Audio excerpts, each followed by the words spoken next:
Assalamualaikum warahmatullahi wabarakatuh.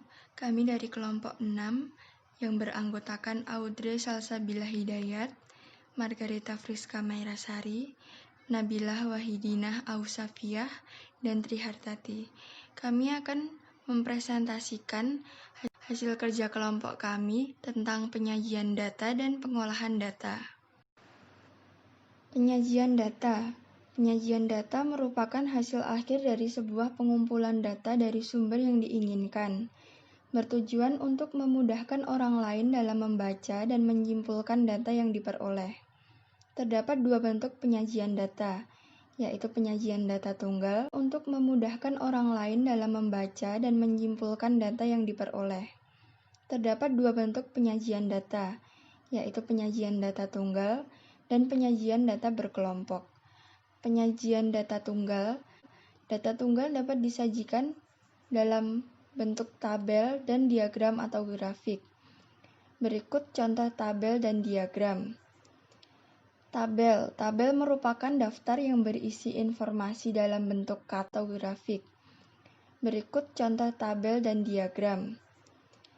Tabel merupakan daftar yang berisi informasi dalam bentuk kata dan bilangan yang tersusun membujur dalam kolom dan baris. Tabel dibagi menjadi dua, yaitu tabel baris dan kolom, kata dan bilangan yang tersusun membujur dalam kolom dan baris.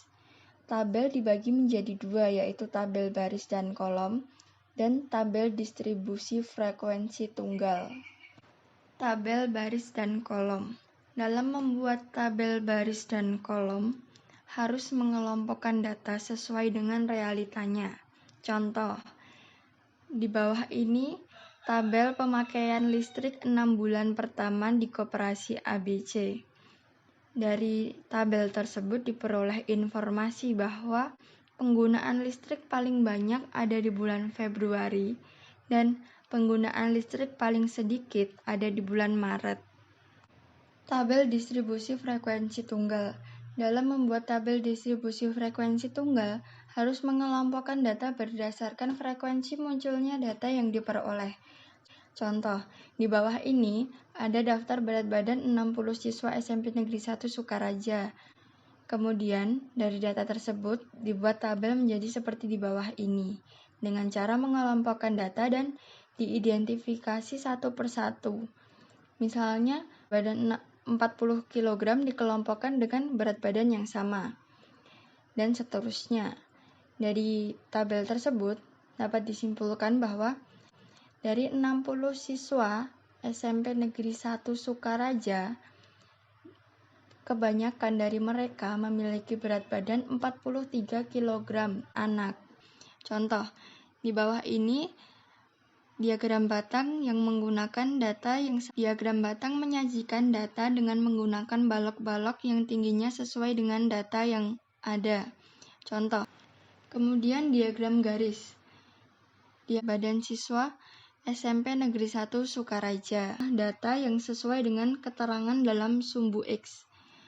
Diagram garis di bawah ini juga diagram garis menyajikan data dengan garis yang dihubungkan antar titik. Titik tersebut adalah jumlah data yang sesuai dengan keterangan dalam sumbu X. Lingkaran. Diagram lingkaran menyajikan data di SMP Negeri 1 Sukaraja.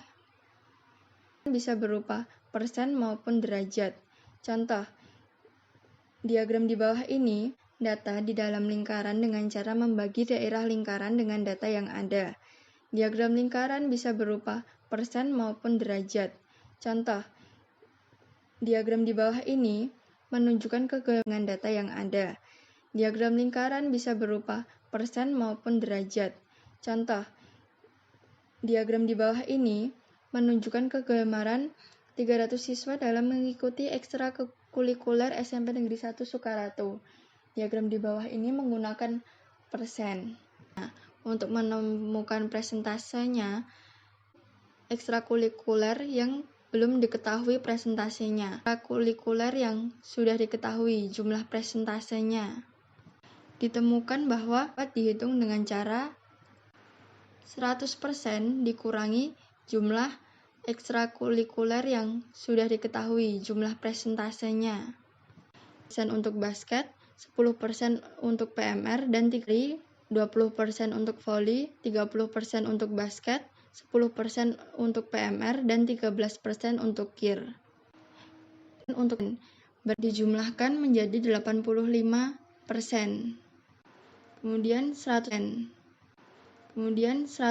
dikurangi 85% adalah 15%. Dijumlahkan menjadi 85%. Kemudian 100% dikurangi 85% adalah 15%. Berarti presentase siswa yang mengikuti kegiatan ekstrakurikuler drama adalah 15%.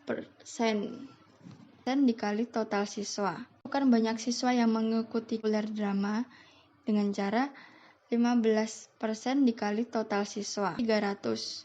Untuk menghilangkan persennya, ditemukan dari 15% per 100 dikali 300. Untuk menghilangkan berarti 15% dikali 300 siswa, 45 siswa. 45, yang berarti banyak siswa yang mengikuti drama adalah 45 siswa.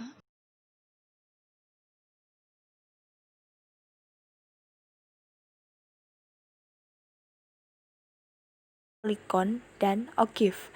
Nah, sebelum kita masuk ke langkah-langkah menyajikan data berkelompok, ada baiknya kita harus mengetahui istilah-istilah dalam menyajikan data terlebih dahulu, yaitu kelas interval. Kelas interval adalah selang yang memisahkan antara kelas satu dengan kelas lainnya. Kelas interval dapat dicari dengan cara mengurutkan data mulai dari yang terkecil ke data yang terbesar. Nah, di kelas interval ini terdapat tepi kelas yang dibagi menjadi dua, yaitu tepi kelas atas dan tepi kelas bawah, yang dapat dihitung dengan cara mengurangi dan menambahkan batas kelas dengan 0,5.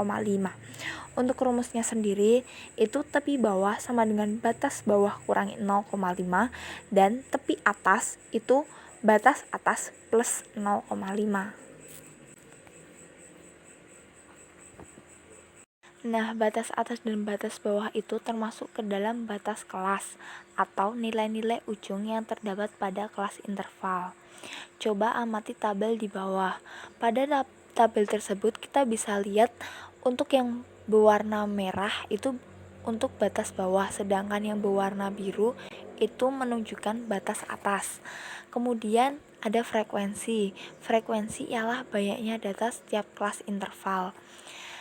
Di tabel tersebut kita bisa melihat yang ditandai dengan warna kuning. Jadi, untuk kelas interval pertama itu ada batas bawah 145 dan batas atas 149 dengan frekuensi 3. Kemudian ada panjang kelas atau selisih positif antara setiap dua ujung bawah berurutan. Bisa ditentukan dengan rumus panjang kelas sama dengan tepi atas kurangi tepi bawah. Untuk mencari tepi atas dan tepi bawah sudah dijelaskan di slide sebelumnya ya teman-teman, yaitu dengan cara menambah atau mengurang dengan 0,5. Nah, tahukah teman-teman bahwa tabel itu sebenarnya itu adalah tabel distribusi frekuensi yang bakal kita bahas. Nah, tabel distribusi frekuensi sendiri itu adalah statiska yang menyusun data dengan cara membagi nilai observasi ke dalam kelas-kelas dengan interval tertentu. Sekarang langsung aja ya masuk ke langkah-langkah membuat tabel distribusi frekuensi. Yang pertama adalah menentukan jangkauan. Bisa dengan rumus data terbesar dikurangi data yang paling kecil. Kemudian setelah itu menentukan banyaknya kelas menggunakan rumus Sturges. Untuk hasilnya apabila koma bisa kita bulatkan ke atas.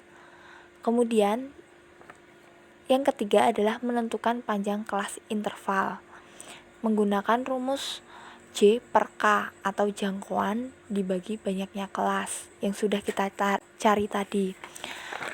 Nah, setelah kita menentukan banyaknya kelas dan panjang interval kelas, cara yang keempat adalah menentukan batas bawah kelas kurang dari atau sama dengan data terkecil dengan syarat data terbesar harus tercakup dalam kelas terakhir. Dan yang terakhir adalah Masukkan semua ukuran atau data ke dalam interval dengan bantuan torus. Biar lebih paham, langsung aja kita masuk ke contoh soal ya. Jadi di sini ada data pengukuran tinggi badan 40 siswa. Kemudian untuk membentuk tabel distribusi frekuensi, hal pertama yang harus kita lakukan itu harus menentukan jangkauan. Jangkauan kita dapat dari data maksimal kurangi data minimal dan di situ tertulis 177 dengan data maksimal dan 120 data minimal dan menghasilkan 57 untuk jangkauan. Kemudian langkah yang kedua adalah menentukan banyaknya kelas menggunakan rumus yang sudah kita tentukan di slide sebelumnya. Apabila mendapatkan koma, maka kita bisa bulatkan ke atas. Begitu juga di langkah ketiga, ketika kita mencari panjang interval kelas yang menggunakan rumus J per K atau jangkauan dibagi banyaknya kelas, jika hasilnya adalah koma, bisa kita bulatkan ke atas juga dan di situ menghasilkan angka 9. Setelah itu kita harus menentukan interval kelas pertama. Karena batas bawah harus lebih kecil atau sama dengan data terkecil dan dengan syarat data terbesar harus masuk ke dalam kelas terakhir, maka 120-128 adalah interval kelas pertama. Karena dihitung langkah dari 120 akan didapat 128 karena menggunakan panjang interval kelas yang kita dapatkan tadi yaitu 9. Begitu juga seterusnya. Untuk interval kelas kedua, kita akan mendapatkan 129 dengan cara yang sama untuk kelas-kelas berikutnya. Dan langkah yang terakhir adalah memasukkan semua data ke dalam interval dengan bantuan torus. Jadi kita lihat setelah bikin interval kelas, kita masukkan data-datanya.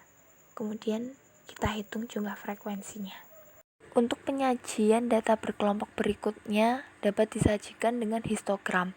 Histogram adalah sajian tabel distribusi frekuensi dengan menggunakan gambar berbentuk persegi panjang yang saling berhimpit. Langkah dalam menyajikannya adalah yang pertama, kita harus membuat sumbu datar yang menyatakan kelas interval dan sumbu tegak yang menyatakan frekuensi. Kemudian, kita buat skala menggunakan batas kelas interval. Dan yang terakhir, bentuk batang sesuai dengan batas kelas interval dan frekuensi. Nah, sebelum kita melakukan langkah-langkah tersebut, tentunya paling tidak kita harus memiliki data tabel seperti di bawah, paling tidak memenuhi interval kelas dan frekuensi. Sedangkan untuk titik bawah kelas, titik atas kelas, dan titik tengah dapat kita cari sendiri, kemudian tinggal kita masukkan datanya ke sumbu yang sudah kita buat tadi. Seperti itu. Dan untuk histogram itu dapat disajikan dengan tepi bawah ataupun dengan titik tengah. Selain histogram, penyajian data berkelompok dapat dilakukan dengan poligon frekuensi. Poligon frekuensi adalah diagram garis yang dibentuk dengan cara menghubungkan titik tengah bagian sisi atas persegi panjang pada histogram. Untuk langkah-langkah yang harus dilakukan adalah yang pertama, carilah titik tengah tiap kelas interval dan buat tabel distribusi frekuensi dengan menambahkan titik tengahnya. Kemudian buat grafik poligon dengan melihat data pada tabel yang sudah kita buat.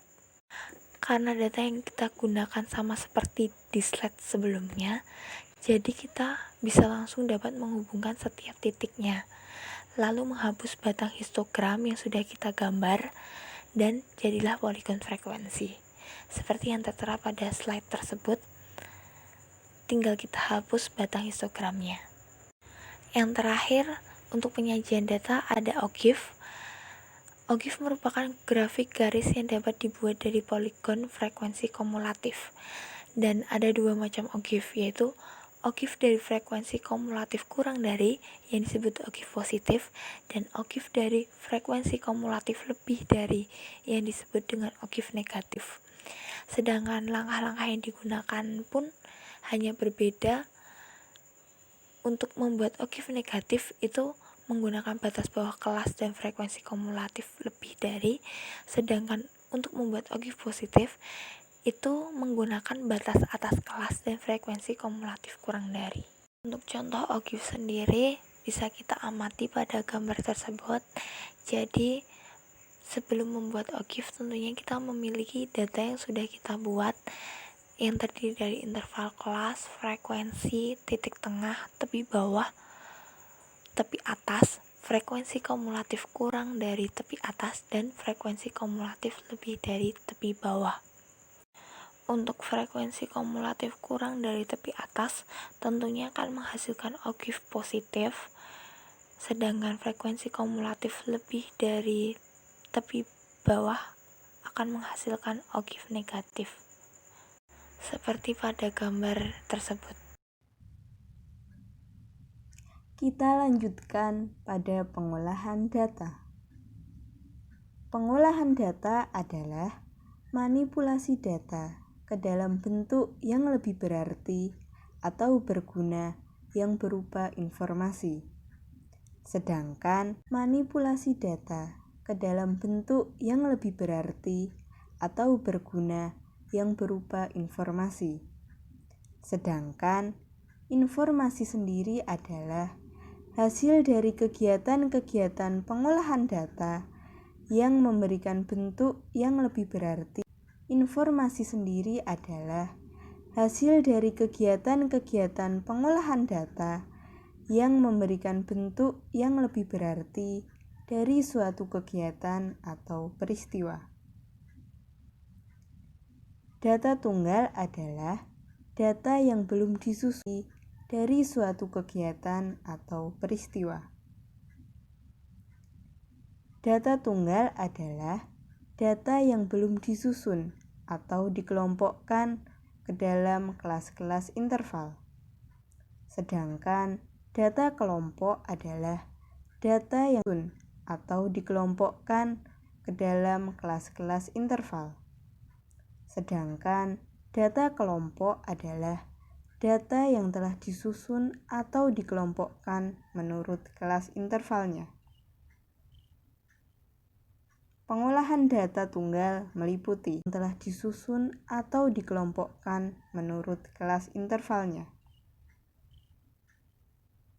Pengolahan data tunggal meliputi 1. Min, nilai rata-rata dari keseluruhan data yang didapat. Dapat diperoleh dengan 1. Min, nilai rata-rata dari keseluruhan data yang didapat.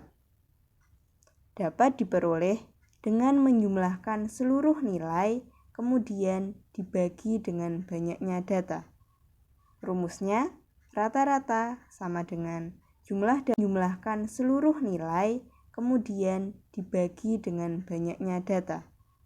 Rumusnya, rata-rata sama dengan jumlah data dibagi banyak data. Yang kedua adalah modus. Nilai yang paling sering muncul atau yang memiliki data dibagi banyak data. Yang kedua adalah modus. Nilai yang paling sering muncul atau yang memiliki jumlah frekuensi terbanyak. Yang ketiga adalah median atau nilai tengah. Median dapat diperoleh jumlah frekuensi terbanyak. Yang ketiga adalah median atau nilai tengah. Median dapat diperoleh dengan cara mengurutkan nilai-nilai yang ada, mulai dari yang terkecil hingga terbesar. Kemudian, dengan cara mengurutkan nilai-nilai yang ada, mulai dari yang terkecil hingga terbesar. Kemudian, diambil nilai yang berada tepat di tengah. Namun, bila jumlah bilangan genap, maka dua nilai yang ada di tengah diambil nilai yang berada tepat di tengah. Namun, bila jumlah bilangan genap, maka dua nilai yang ada di tengah dibagi 2.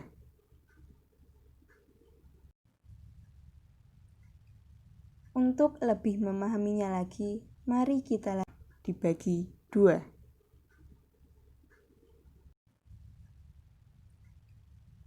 Untuk lebih memahaminya lagi, mari kita lanjut pada contoh soal. Hasil ulangan harian mata pelajaran matematika yang didapat oleh seorang siswa. Lanjut pada contoh soal.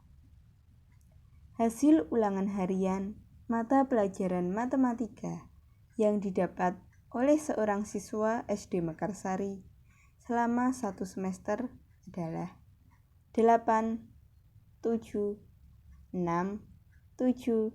Siswa SD Mekarsari selama 1 semester adalah 8, 7, 6, 7, 7, 6, 8, 7, 8, 7, 9. Ditanyakan berapa nilai 7, 6, 8, 7, 8, 7, 9. Ditanyakan berapa nilai min, median, dan modus dari data tunggal di atas. Mari kita lihat langkah-langkah penyelesaiannya. Yang nilai min, median, dan modus dari data tunggal di atas. Mari kita lihat langkah-langkah penyelesaiannya. Yang pertama adalah min atau nilai rata-rata. Untuk mencari min atau nilai rata-rata, maka kita jumlahkan semua nilai. Kemudian yang pertama adalah min atau nilai rata-rata. Untuk mencari min atau nilai rata-rata, maka kita jumlahkan semua nilai kemudian dibagi dengan banyaknya data. Mari kita jumlahkan data di atas. 8 ditambah 7 ditambah kemudian dibagi dengan banyaknya data. Mari kita jumlahkan data di atas. 8 ditambah 7 ditambah 6 ditambah 7 ditambah 7 ditambah 6 ditambah 8 ditambah 7 ditambah 8 ditambah 6 ditambah 7 ditambah 7 ditambah 6 ditambah 8 ditambah 7 ditambah 8 ditambah 7 ditambah 9. Kemudian dibagi dengan banyaknya data yaitu 11. Hasil dari penjumlahan tadi adalah 87 ditambah 9. Kemudian dibagi dengan banyaknya data yaitu 11. Hasil dari penjumlahan tadi adalah 80. Kemudian kita bagi dengan 11. Hasilnya 7,27. Jadi nilai min dari data 10. Kemudian kita bagi dengan 11. Hasilnya 7,27. Jadi nilai min dari data di atas adalah 7,27. Yang kedua, median atau nilai tengah. Untuk menentukan di atas adalah 7,27. Yang kedua, median atau nilai tengah. Untuk menentukan median, maka data tersebut harus kita urutkan terlebih dahulu dari yang terkecil sampai yang terbesar. Median, maka data tersebut harus kita urutkan terlebih dahulu dari yang terkecil sampai yang terbesar. Mari kita urutkan datanya. Data yang sudah diurutkan menjadi 6, 6, 7, 7. Mari kita urutkan datanya. Data yang sudah diurutkan menjadi 6, 6, 7, 7, 7, 7, 7, 8, 8, 8, 9. Setelah 7, 7, 7, 7, 8, 8, 8, 9. Setelah data diurutkan, kita dapat mencari nilai tengah dari data tersebut. Karena banyaknya data ganjil, yaitu 11, maka data diurutkan, kita dapat mencari nilai tengah dari data tersebut. Karena banyaknya data ganjil, yaitu 11, maka nilai tengahnya data yang ke-6, yaitu 7. Jadi, nilai tengah atau median dari data di atas adalah nilai tengahnya data yang ke-6, yaitu 7. Jadi, nilai tengah atau median dari data di atas adalah 7. Yang ketiga adalah modus. Dari data tersebut didapat data nilai yang sering muncul adalah nilai 7. Yang ketiga adalah modus. Dari data tersebut didapat data nilai yang sering muncul adalah nilai 7, yaitu sebanyak 5 kali. 7, yaitu sebanyak 5 kali. Pengolahan data berkelompok. Data berkelompok adalah data yang telah disusun atau dikelompokkan menurut kelas intervalnya. Data berkelompok meliputi 1. Min. Rumusnya, X bar sama dengan sigma Fi dikali Xi per sigma Fi. Dengan keterangan, X bar sama dengan nilai rata-rata. Fi adalah frekuensi kelompok data ke I, dan Xi sama dengan nilai tengah kelompok data ke I. 2. Modus. Rumus MO sama dengan TB plus dalam kurung D per D plus D2 dikali K. Dengan keterangan, MO sama dengan modus data kelompok. TB adalah tepi bawah kelas modus. D sama dengan frekuensi kelas modus dikurangi frekuensi kelas sebelumnya. D2 sama dengan frekuensi kelas modus dikurangi frekuensi kelas sesudahnya, dan K sama dengan panjang kelas. 3. Median. Median data kelompok dapat ditentukan jika kita telah mengetahui kelas mediannya. Mencari kelas data yang memuat data nilai tengah. Dengan rumus med sama dengan TB plus dalam kurung N per 2 min Fkum per Fi dikali K. Keterangan, med sama dengan median, TB sama dengan tepi bawah kelas median, N sama dengan banyaknya data, Fkum sama dengan frekuensi kumulatif sebelum kelas median, Fi frekuensi kelas median, dan K sama dengan panjang kelas. Contoh soal. Perhatikan tabel berikut. Perintahnya, carilah min, modus, dan median dari data tersebut. Yang pertama, min. Telah diketahui bahwa rumus min adalah X bar sama dengan sigma Fi dikali Xi per sigma Fi. X bar sama dengan dalam kurung 6 dikali 15 plus dalam kurung 7 dikali 20 plus dalam kurung 10 dikali 25 plus dalam kurung 15 dikali 30 plus dalam kurung 10 dikali 35 plus dalam kurung 2 dikali 40 per 50 sama dengan dalam kurung 90 plus 140 plus 250 plus 450 plus 350 plus 80 per 50 sama dengan 1360 per 50 sama dengan 27,5. Yang kedua, mencari modus. Langkah pertama yaitu mencari letak kelas modus dengan cara melihat frekuensi kelas mana yang terbanyak. Karena di situ frekuensi terbanyak adalah 15, maka kelas modusnya terletak di kelas yang beratnya 28 sampai 32 kg. Yang kedua, mencari TB, yaitu dengan cara tepi bawah kelas modus dikurangi 0,5.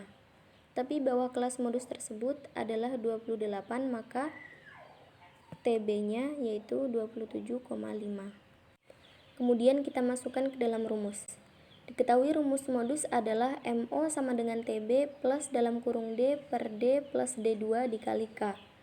Maka MO sama dengan 27,5 plus dalam kurung 25 per 5 plus 5 dikali 5 sama dengan 27,5 plus dalam kurung 25 per 10 sama dengan 27,5 plus 2,5 sama dengan 30. Yang ketiga, mencari median. Langkah pertama yaitu mencari letak kelas median dengan cara N per 2. N adalah banyaknya data. Jika banyaknya data dari tabel tersebut adalah 50, maka 50 per 2 sama dengan 25. Jadi, Letak kelas median itu terletak pada frekuensi kumulatif 25, yaitu di kelas yang beratnya 28 sampai 32 kg. Kemudian kita masuk ke dalam rumus. Diketahui rumus median adalah med sama dengan TB plus dalam kurung N/2 min Fkum per Fi dikali K. Maka med sama dengan 27,5 plus dalam kurung 25 min 23 per 15 dikali 5 sama dengan 27,5 plus dalam kurung 2 per 15 dikali 5 sama dengan 27,5 plus 2 per 3 sama dengan 27,5 plus 0,67 sama dengan 28,17. Varians dan simpangan baku data tunggal.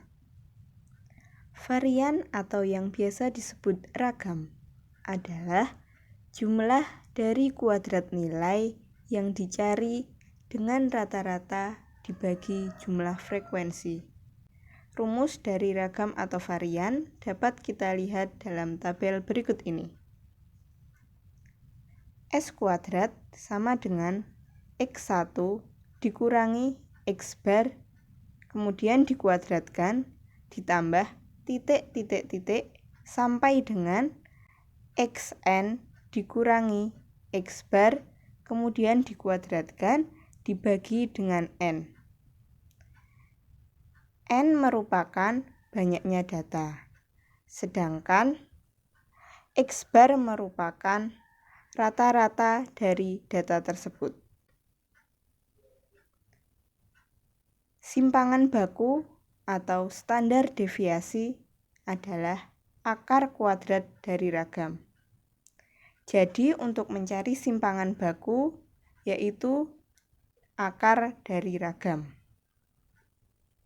Untuk lebih jelasnya, kita lihat pada contoh soal berikut. Diberikan data sebagai berikut: 6,7,8,8,9. Tentukan A. Ragam atau variansi, B. Simpangan baku. Mari kita jawab pertanyaan tersebut. Yang pertama, kita cari ragam atau variansi. Kita cari menggunakan rumus yang ada pada tabel berwarna kuning. S kuadrat sama dengan 6 dikurangi 8 dikuadratkan, ditambah 7 dikurangi 8 dikuadratkan, sampai dengan sebanyak data N. Datanya ada 6. Kemudian dibagi dengan N. N-nya pada soal ada 6. Kemudian kita hitung dan hasilnya 1,67. Yang kedua, kita cari simpangan baku. Untuk mencari simpangan baku, tinggal kita akarkan dari hasil varian di atas. Simpangan bakunya sama dengan akar dari ragam. S sama dengan akar dari 1,67. Hasilnya 1,29.